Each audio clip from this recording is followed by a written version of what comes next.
안녕하세요. 드라마의 찐 시민남자 류비어즈입니다. 김태희와 임지연 주연의 다크 스릴러 마당에 있는 집, 드디어 전체적인 사건의 윤곽을 드러내는 3회가 끝이 났습니다. 그나저나 저번 2회에서는 오밤중에 사람 짜장면 시키게끔 어디서도 본 적 없는 욕망과 무의식이 혼합된 먹방을 보여주더니 오늘은 드라마 보다 말고 냉장고로 달려가 사과를 꺼내게 만드는 내 치아 건치다를 외치는 듯한 사과 먹방을 보여줬네요. 감히 기대를 해봅니다. 과연 8회짜리 짧은 미니 시리즈에서 몇 번의 탐욕 먹방이 더 등장할지 말이죠. 나중에 임지연의 먹방만 따로 모아서 영상 하나 만들면 분명 대박 날 겁니다. ENA 관계자 여러분, 쉰소리는 여기까지만 하고 아재는 오늘 3회를 보면서 얼추 지금까지 보여진 단서로 사건의 전말을 대충 예상할 수 있었습니다. 진짜 끝장나는 반전이 등장하지 않는 이상 왠지 딱 이거다 싶은 아재의 뇌피셜, 지금부터 마당집에서 벌어진 두 가지 사건에 대해 리뷰 달려봅니다. 네, 저는 드라마를 3회까지 지켜본 바 마당집에는 두 가지 사건과 두 명의 범인이 존재한다고 생각합니다. 첫 번째 사건은 김윤범이 삼도천을 건넌 낚시터 사건이고, 두 번째는 핑크색 핸드폰의 주인이 목숨을 잃은 마당집 사건입니다. 드라마를 쭉 지켜보면 왠지 두 사건은 연관성이 있어 보이죠. 계속해서 김윤범과 박재호의 대립을 보여주고, 김윤범이 죽게 된 날 박재호에게 비밀이 있는 듯 계속해서 미끼를 던지고 말입니다. 그런데 저는 오늘 추상은이 사과를 먹던 씬에 나왔던 대사 때문에 그녀가 남편을 해친 범인일 거란 확신이 들었습니다. 그러니까 묘하게 연관되어 있는 듯한 두 사건은 어느 정도 김윤범의 협박과 같이 겹치는 부분이 존재하지만 결국은 동기나 결과가 전혀 다른 별개의 사건인 거죠. 제가 결정적으로 김윤범 사건의 범인이 추상은이다 라고 생각한 이유는 그녀가 사과를 먹으며 떠올린 대사 때문입니다. 그 대사에 추상은의 완벽한 동기가 들어있죠. 바로 인과응보와 김윤범이 했던 그럴만하니까 라는 대사. 김윤범은 제약회사 영업사원으로서 의사나 약사를 상대로 영업을 이어왔습니다.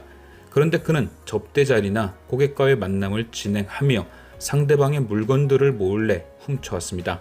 추상은이 그 물건들을 발견하고 이게 뭐냐고 물었을 때 김윤범은 그 물건들로 벌어들인 돈을 언급하며 그들에게 벌을 주는 거라 했죠. 이후 상은이 사과를 먹을 때 바로 이 대사와 연결되는 대사가 흘러나옵니다. 김윤범이 벌을 주는 거야 라는 말을 했고, 추상은이 네가 뭔데 벌을 주냐 반문하니 그는 이렇게 대답했죠. 그럴만하니까. 이게 바로 추상은이 김윤범을 해친 동기입니다. 그녀도 김윤범을 없애야 하는 그럴만한 자격이 있던 거죠. 김윤범의 말대로라면 진짜 더할 나위 없는 동기, 평생을 맞고 살고 무시당하고 멸시당하고 추상은만큼 그럴만한 자격이 있는 사람은 없는 겁니다. 남편을 없애는 완벽한 자기 위안이 가능한 거죠. 추상은은 김윤범이 박재호의 집에 들른 날 그와 함께 친정집으로 향했습니다. 이후 김윤범이 그 집에서 볼 일을 본 후 그들은 2회에 나왔듯이 마트로 향했습니다. 이유는 추상은이 친정에 가져갈 사골을 구입하기 위해서였죠. 그런데 여기서 중요한 건 사골이 아니었습니다. 굳이 친정에 가져갈 사골을 마트에 들러 구매하는 장면이 등장한 진짜 이유는 바로 박력스 때문인 거죠. 추상은은 사골을 구매한 후 직원에게 박력스가 있는 위치를 물었고, 직원은 그녀에게 자신들이 가지고 있던 박력스 한 병을 나눠줬죠. 추상은이 그렇게 마트에서 박력스를 구매한 이유는 주차장에서 기다리던 김윤범이 음료수를 요구했기 때문이었는데요. 그렇게 추상은은 차로 돌아온 후 김윤범에게 이 박력스를 전달합니다. 그런데 이때 아주 중요한 복선이 드러나죠. 바로 추상은이 박력스의 뚜껑을 딸 때 그 특유의 트드 하는 소리가 나지 않은 것. 그러니까 이미 박력스의 뚜껑은 열려 있었던 것입니다. 그런데 남편에게 주기 전에 미리 따놨을 수도 있고, 아니면 지가 한 모금 마신 걸 줬을 수도 있는데 그 소리가 뭐가 중요하냐 말씀하실 수도 있죠. 하지만 오늘 3회 등장한 굴다리 씬에서 김윤범의 모습을 보면 얘기가 달라집니다. 굴다리 밑에서의 김윤범은 운전석에서 잠들어 있었습니다.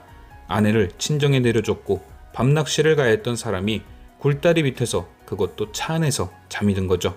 또한 추상은은 조수석에서 내려 운전석에 올라탄 뒤 차를 움직였습니다. 그런데 그런 요상한 상황에서도 김윤범은 눈을 뜨지 않았죠.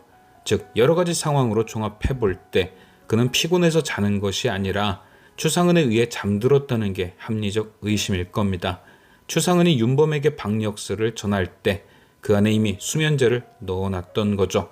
그때 시간이 벌겋게 노을이 지는 저녁의 시작이었으니 굴다리 밑에서쯤 잠이 쏟아져 정차를 했던 거겠죠.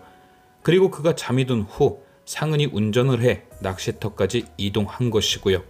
굳이 윤범을 옮기지 않고 함께 운전석에 앉았던 것은 혹시라도 카메라에 찍혔을 때 혹은 사람들이 봤을 때 운전석 외에는 사람이 없었던 것처럼 보이려 한 것이겠죠. 그리고 이후 당연히 상은이 윤범을 낚시터에 밀어 넣었을 거고요. 이 부분에 해당하는 가장 강력한 복선은 시간일 겁니다. 상은은 이외에 등장한 경찰 조사에서 남편이 자신을 저녁 9시쯤 친정에 내려줬다고 했습니다. 아마도 낚시터까지 본인이 운전했기에 입장 시간을 알고 있으니 자신을 이때쯤 내려줬다고 해야 딱 맞을 시간을 얘기했겠죠.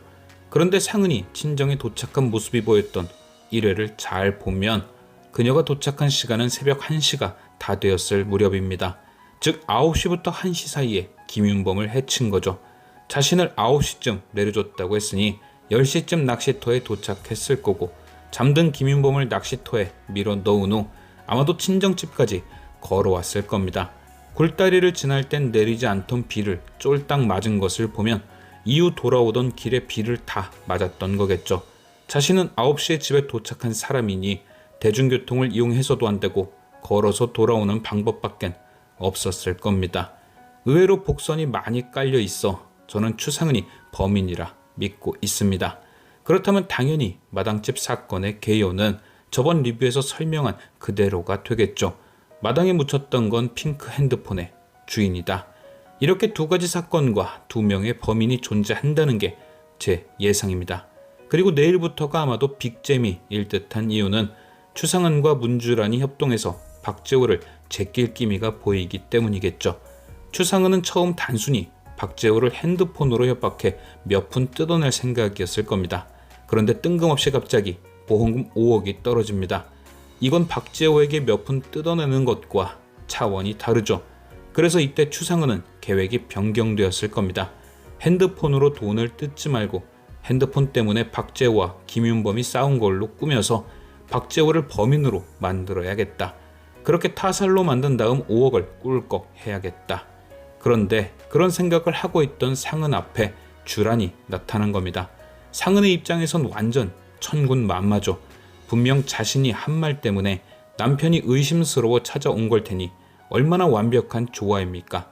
남편이 김윤범을 죽였다 의심하는 아내와 죽은 김윤범 아내의 콜라보, 거기에 두 사람이 함께 핑크 핸드폰의 주인인 이수민을 찾아 나선다니 점점 흥미진진해질 수밖에요. 만약 두 사람이 이수민의 실종을 눈치채고 그걸 마당의 냄새와 연결 짓는다면 박재호는 누가 봐도 김윤범을 없앨 가장 강력한 동기를 가진 사람이 돼버리겠죠. 그럼 추상은은 보험금을 타고 문주란은 드디어 자신이 미치지 않았다는 걸 증명해낼 수 있게 됩니다. 과연 이 두 사람의 콜라보는 그걸 어떤 방향으로 끌고 가게 될지. 지금까지 시청해주신 여러분께 감사드리며 리뷰어제는 또 다른 리뷰로 돌아오겠습니다.